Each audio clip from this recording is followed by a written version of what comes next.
Hello.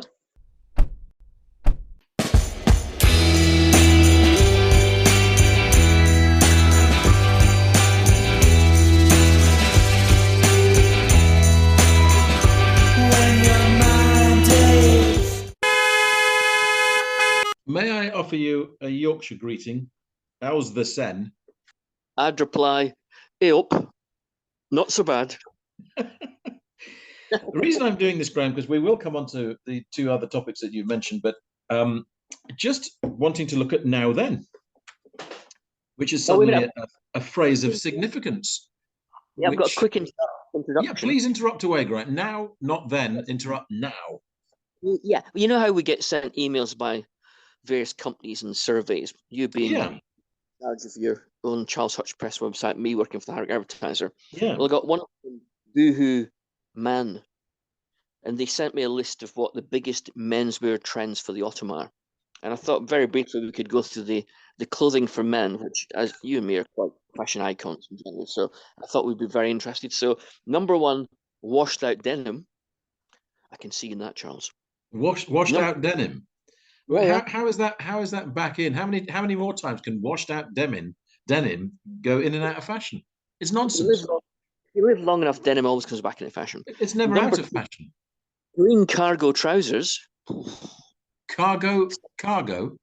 Green cargo trousers sounds like an early 70s American punk man. Yeah, I think we Number can see Leonard Skinner wearing that. Yeah, yeah, number three, you might like this flannel shirts. A bit more. Made of flannel. Shirts made of flannel. I know, that's very tasteless, isn't it? Number four, aviator jacket. Again, I can't see in an aviator jacket. Navy, ater. Aviator, as in flying. Oh, an aviator jacket. Well, now, do you remember that? Don't San Francisco police, don't they wear the equivalent of an aviator's jacket, or is that? Am I imagining that? Oh, and I that's was the one with that sort of that's had a sheep stuck around its collar, isn't it? Yeah, that one. encounters with the police in America years ago when we drove across the country. Yeah, That I certainly wasn't arguing with them about their fashion sense as on those occasions. Chuck, as number I was five, called. So number I've got five, none of those, Graham. What else have I missed out on? last one, number five. This is a bit more, possibly a bit more you. Hmm. Tweed blazers. Tweed Waterners.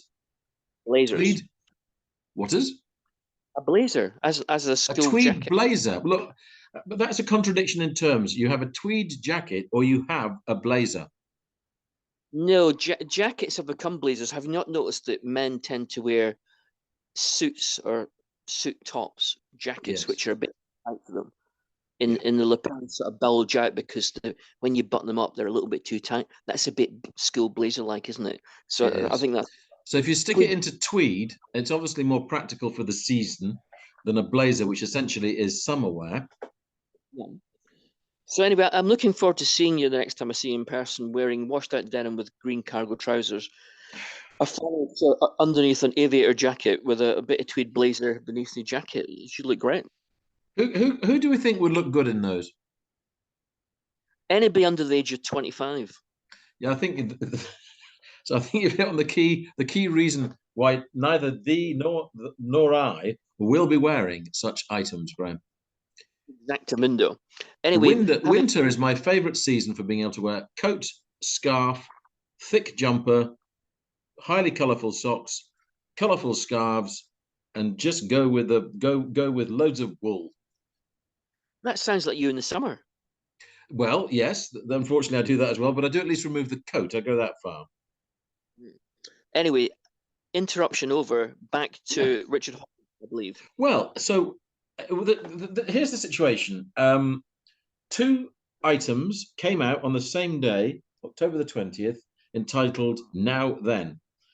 They are both by Yorkshiremen, and of course, Richard Hawley, Sheffield Yorkshireman, and Rick Broadbent, the Times journalist, also a writer of books and Leeds United. One of the best writers on Leeds United is Rick. And his latest book, well, it's called Now Then, a biography of Yorkshire.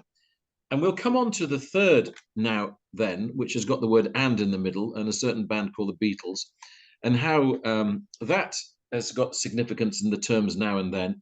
But actually, that's also, I think, why both of these titles apply, because both for Richard Hawley, it's his music now and his music then.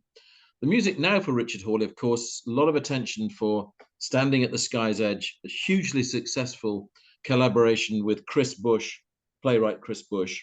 And Standing on the Sky's Edge, of course, The Sky's Edge was a Richard Hawley album title, but has now been made into this hugely successful musical. Ran initially at Sheffield Crucible and then came back to the Sheffield Crucible, has converted to London once already, and come February, Standing at the Sky's Edge will have another run in London with these Richard Hawley songs and the script by Chris Bush. And so, if you like, Hawley's people's awareness of Richard Hawley has probably gone up a whole nother notch than before. This comes on top of already for Richard Hawley working together with Jarvis Cocker, which I've actually taken this on board, Graham. Did you realise that he and Jarvis had done co-written songs for Wes Anderson?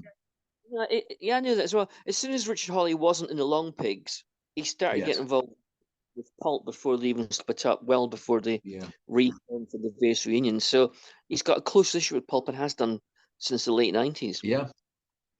So Asteroid City there. So there's you're not Richard Hawley's #1 fan, and I'm actually curious to know why you don't appreciate him to the level that I do. I think we for me, I mean, I've seen him in concert several times. I love the way he dresses.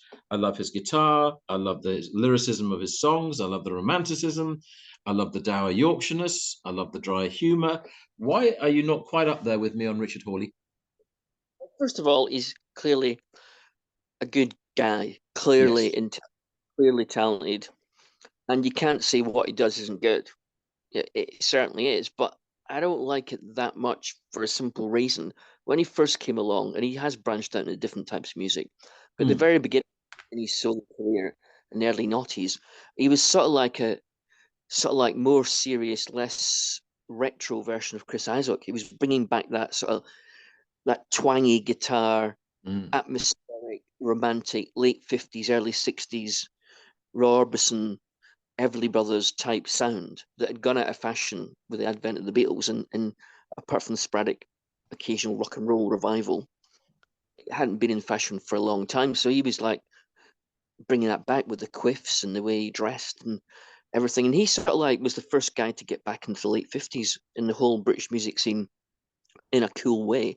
Before that, it first were a straight out indie band. Then eventually Alex Turner got into looking a bit 50s and doing songs that were a bit early 60s, late 50s as well. So he was like a trendsetter for that. But the reason I don't love him is simple. When you listen to Orbison or Everly Brothers or any of the other great acts of the late 50s, early 60s that have influenced quite a lot of Richard Hawley's music, there's an edge to all of them.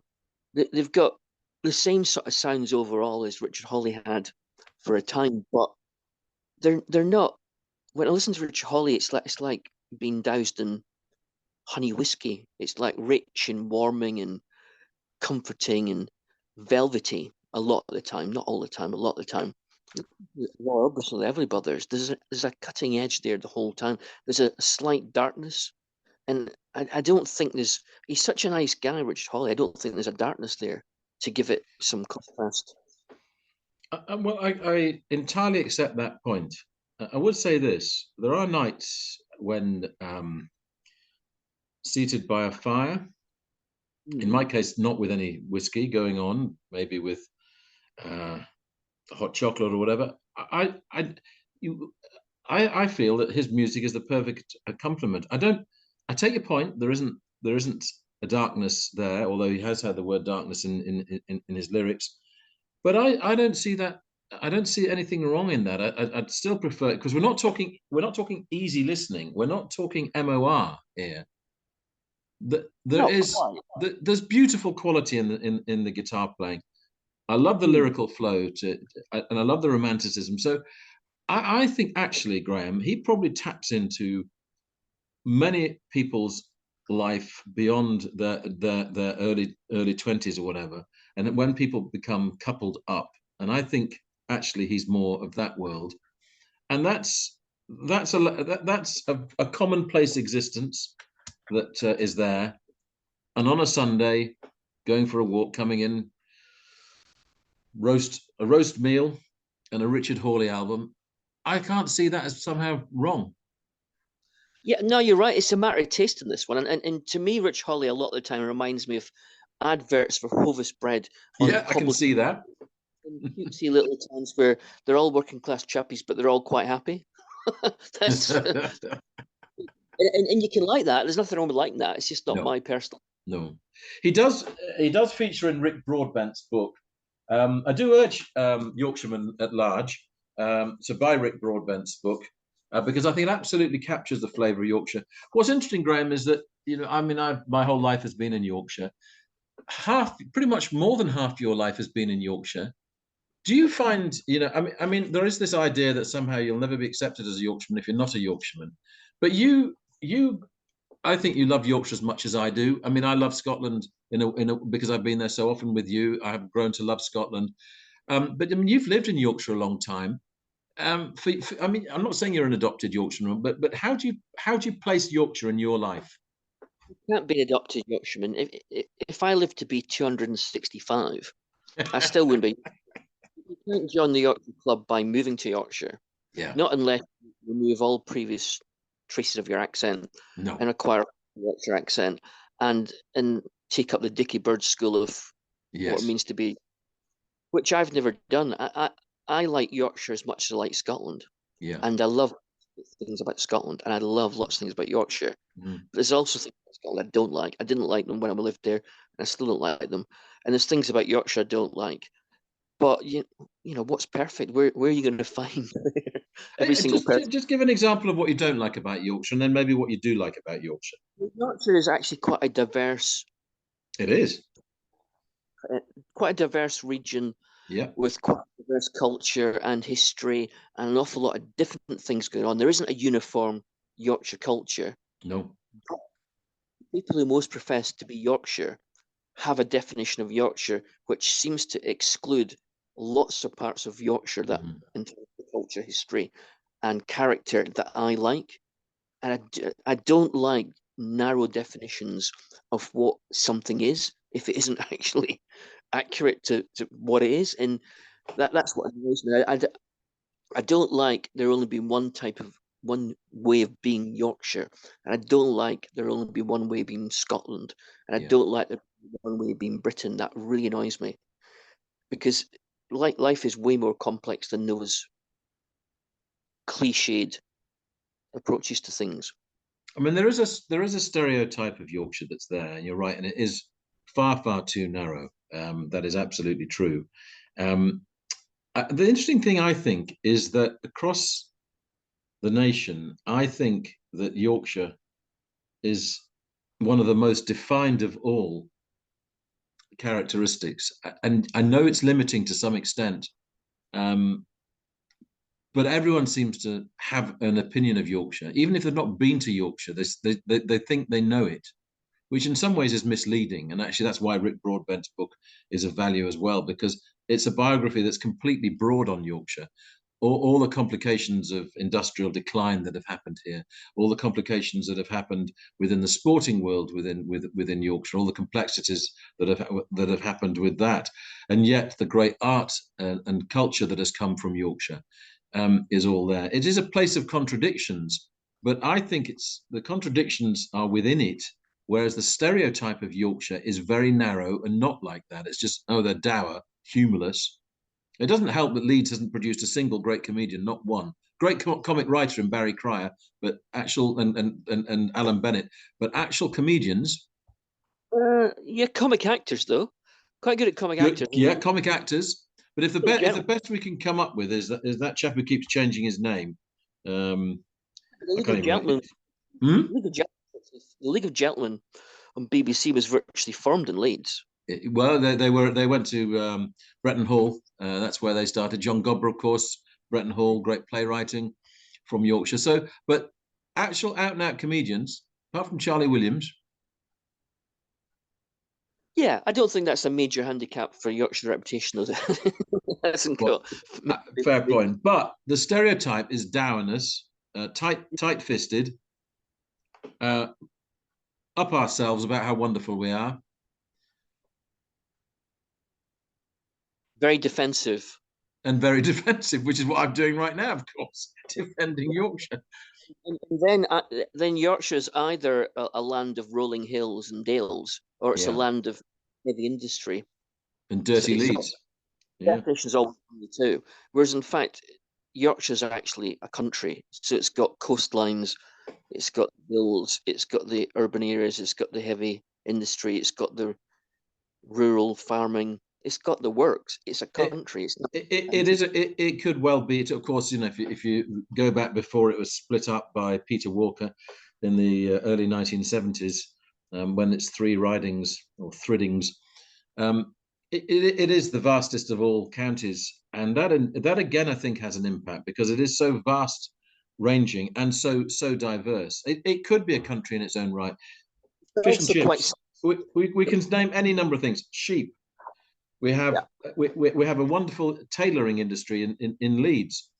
We have Yeah. railways, and the structure of railways across the country was created from any number of steel, any number of things you can say. Here, Yorkshire could be self-contained and on its own, and maybe Yeah, actually that's why Yorkshire's got a high opinion of itself. That other counties can't match that, and other places are mucking it up from Yorkshire being on its own and being, as with Sheffield, the Republic of South Yorkshire. not just that, because Yorkshire could be a country, it's self-sufficient. You Yes. might hear other parts of Britain pleading for the government to level up and to give them more money and complaining about poverty and how they need more investment in regeneration. Although Yorkshire happily takes that regeneration and places do need it, and Scarborough right now is still being regenerated, they don't plead for it. You'll never hear No. Yorkshire begging for government help, begging for London to help it, because it thinks it's at least as good as London, if not better. Yeah, I think it does. I think it does. So Yorkshire, Graham, for you and for me, is it underrated, overrated, I think it's underrated. stereotyped? I think Yorkshire is much more diverse and interesting than it sells itself because it's a bit chippy as Yorkshire. Like Leeds fans delight in like people not liking them. In Yorkshire, Yeah, delight yes, making no effort to make itself popular with anybody else. And I yeah. think it's got so many selling points that it doesn't bother selling.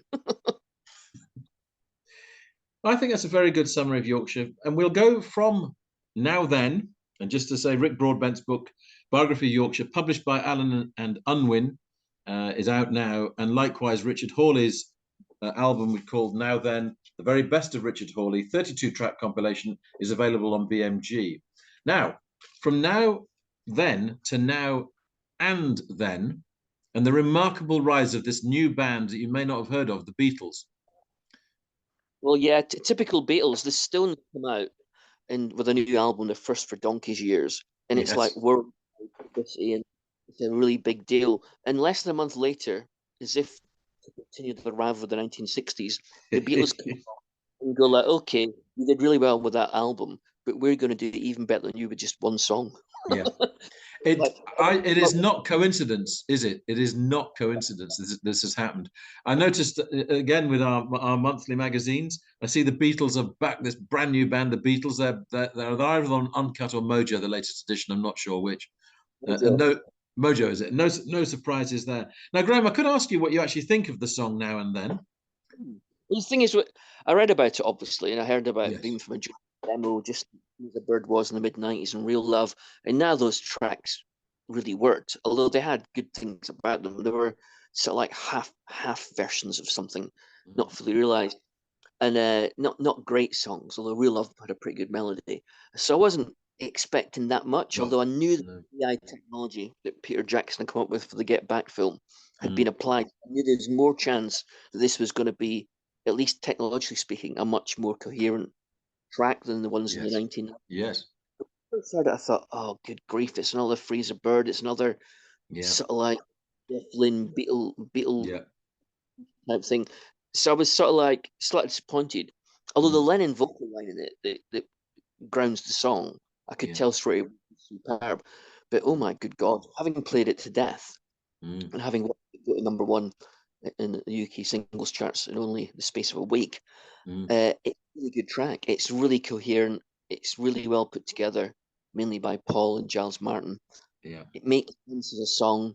It's quite moving as a song. It's got emotion in it, but being McCartney allied to melody and also the sadness of the Lennon line that it's Yeah. built on Yes. counteract the stirring nature of McCartney's arrangement, which he tends to do. He does occasionally dwell in being miserable, but not very often. So it's got that yin yang. The whole Lennon McCartney, Lennon a bit more negative, McCartney a bit more positive. That whole thing is in that song as well. So I think as a Beatles track resurrected from the grave, it'd be very hard to get any better than Now and Then. You touched on the emotional side. I think that's the thing for me. I think it's really emotional listening to this. Mm. It's likely to be the last ever song.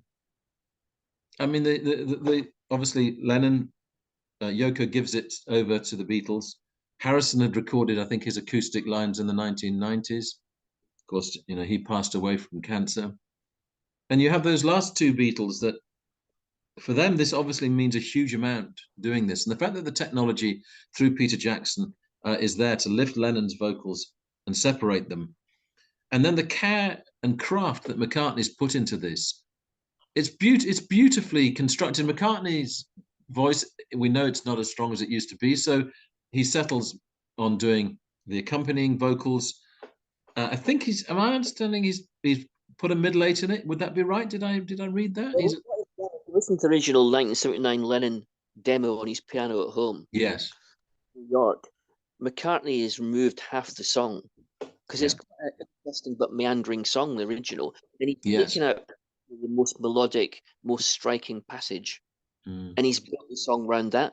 And so the structure of it isn't similar to Lennon's structure whatsoever, no, which is a bit more interesting, a bit more offbeat. This is much more straightforward, like a stirring ballad, a stirring rock yes, ballad. He's done this deliberately because he's wanted to like have an impact. You can tell he wanted this to be good. He mm, wanted this to be strong, and he wanted people to love it. mm. And of course, it's made history as the longest gap between number one singles. Who previously held that record, Graham? Kate Bush, With the songs, was it Wuthering Heights and the reissue of Running Up That Hill? running up that hill, yeah, yeah. So this has led to, well, I listened to an analysis of the significance of the Beatles, to be told by whoever I was listening to that young people don't listen to the Beatles. They listen to Led Zeppelin, they listen to Rolling Stones, but they find the Beatles saccharine and too sweet, and they've got no, and they're really not a significant band anymore. That was just one woman's opinion. How do you react to that? I mean, I thought that was flabbergasting nonsense. Well, I didn't buy the single. I bought 6770 because it's got extra tracks and some of it's been remixed, but now and then at the end. So rather than buying the single, I bought the Because new the single was compilation. £18. Yes. When I bought it from HMV in Harrogate, I didn't stream it, I didn't download it, I bought it in No. physical form, which is seemingly the best selling physical format single of the 21st century in Britain Mm, already. When I mm, bought it, the cab in the car looked about 24. yeah. And when I was buying it, he started telling me what was interesting about the Blue Album in terms of the remixes. So this young man, who looked totally normal, clearly knew a lot about the Beatles. So Yeah. I'm sure the Beatles with young people aren't as big as the Beatles were with young people 30 years ago or 40 years ago. But the idea that they've just gone away completely, I think, is definitely far fetched. Yeah, there was just a few days of listening where suddenly I found some negativity towards the Beatles. I mean, I make a comparison with Manchester United only in that there seems to be this idea that divine right to be number one at all times, and somehow if one doesn't like, there's something wrong in that, and the whole nation should be obsessed with Manchester United, and the whole nation should be obsessed with the Beatles. But I think with the Beatles, I find it, no matter how often I listen to the songs, there's I still find new pleasures in them after all these years. And we know that the re-release program that's taken place with the Beatles has been remarkable in the clearing up of sound and the new revelations that have come with that. And I don't think, whereas we talked about whether Yorkshire is underrated or overrated, if I was to ask you the same question about the Beatles, underrated or overrated, in no way would I accept that they're overrated and that somehow now we should actually calm down a little bit about the Beatles. How do you feel? Well, the Beatles were interesting, intelligent, complex people. Mm, Probably the simple one was Ringo on drums, but George, John, and Paul, as Bob Dylan sang on his Rough and Rowdy Ways album, which he nicked off the poet Walt Whitman, yeah, I can multitudes, and each of the three main Beatles contained multitudes. So even when they were doing what you'd think would be a simple rock and roll song or a ballad, there's little subtleties and little quirks and little hints of things that other people don't do. And they yeah, didn't do it always knowingly, like, oh, let's do this. yeah, They were naturally complex, naturally interesting, yes, naturally talented. It wasn't worked on. They had it. And you either have that sort of genius or you don't. So yeah, the Beatles are no way overrated. no. And I'm Whereas the glad, Stones yeah, are I'm great. glad you say that. I'm glad you say that, Graham, because I was deeply, I was deeply shocked to listen to two academics talking about them in somewhat disparaging ways, and I thought, again, it isn't about academic analysis anyway. When it comes to music, it's about its emotional impact. That is what matters. That's what goes down the years. You can be academic about it, but actually to be that dry about music seems to me to contradict what music does to people, how it moves them, what it means to them, what effect it has on them, and the part that it plays in their life. And the least part it plays in anybody's life is academic. Well, that's true. You can't do that. Sorry, Charles, but I have to green entirely, which is always very boring. I know it's painful to have to do that, Graham. But anyway, so Mm. now and then, number one as we speak, went to number one on Friday. And I am celebrating the fact that the Beatles are back being talked about again in a way I don't celebrate talk sport, talking about Manchester United every 5 minutes. But I'm very happy to listen to any number of discussions on the Beatles and to listen to their most joyful music. So thank you, Graham, Well, for your appraisal. the thing is, Let's look at a couple of other topics for this evening. You trailed last week that you were going to go to a concert by um, Peter Brewis, and this is described by you as experiencing a night in Sunderland at the heart of the city's indie scene.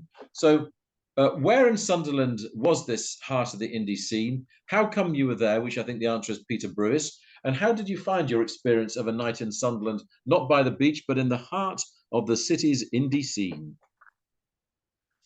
well, we stayed in a not brilliant room above a not brilliant pub near the docks, which turned out to be 5 minutes walk from the venue, which is called Pop Rex. And Pop Rex was a record shop set up by a member of Frankie and the Heartstrings. Yeah. They were a good pop indie band, guitar jangly, who nearly made it about 10 years ago or so. And they set up this record shop, and then eventually they got big grants. So they moved to a different part of town to Mm, where they're now. And rather than being a record shop, it became a cafe, a live venue, arts centre. And it's surrounded by other bars and restaurants. But being Sunderland, which isn't the world's wealthiest town, no, the no. the rest of the bars, I think the word historic is the politest way I can use to describe them. Historic. Okay. Yeah, yeah. So Pop Rex is like a little outlet of like a little oasis of like proper art center culture with a live music venue right smack dab middle of that. So Mm, when you go there, and I know there's quite a few indie bands playing in Sunderland who play in small pubs, but when you go there, you're like at the epicenter of what Sunderland can do in that sort of area. And we yeah. went there because Peter Bruce of Field Music was playing live tracks from his sort of 80s influenced instrumental album Blow Dry Colossus with his brother David, also from Field Music, and a couple of other musicians in Pop Rex. But when you were there to watch the gig, and it was a great gig, and it's a great album. It's got like the whole world of like 70s and 80s influences in there in a sort of like playful, arty, poppy, funky fashion. So it simultaneously seems like it seems about as playful as a children's theme tune on Mm, TV, or if David Bowie took laughing pills on the second side of Low album, he might have produced. So it's a really interesting album. To see it live was really great fun. But when we were there, I was chatting to I chatted to the band, obviously Peter and David, Yeah. who were quite surprised to see us.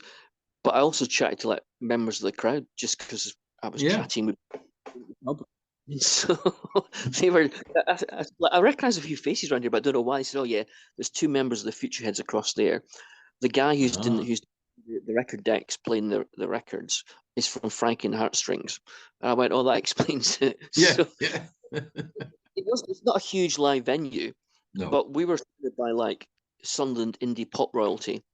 And then the DJing started after the gig, and Peter Brewis took over the decks. And of course, they're playing like interesting tracks because they would Yeah. do. Yeah. I ended up whirling around like a dervish, like I was still in my 20s or something. Yeah. And then went How from did there. this, Graham? How did the album? Last question, because we're down to our last 1 minute and 39. In terms of how the songs or the instrumentals, I should say, were interpreted in live performance, did that bring more to them, or actually are they pretty fully realized anyway on the album? Yeah, as usual with field music members, when they play live, everything gets a bit bigger, a Yeah. bit livelier, and a bit more powerful. They're quite restrained on record, although Blow Yes. Dry isn't that restrained compared to other field music projects. So live, it really came alive. It was great. Absolutely loved it.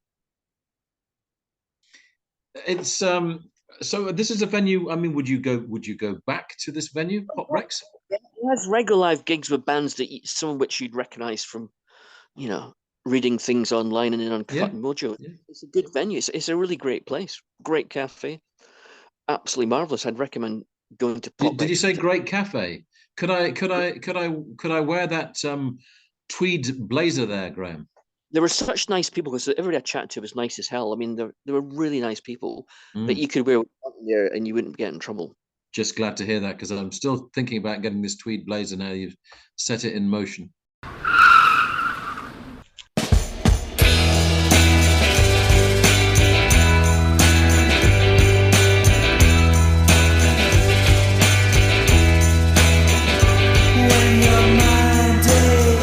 You've been listening to the podcast Two Big Egos in a Small Car. Your hosts were Graham Chalmers and Charles Hutchinson. This was a Baltic sub production.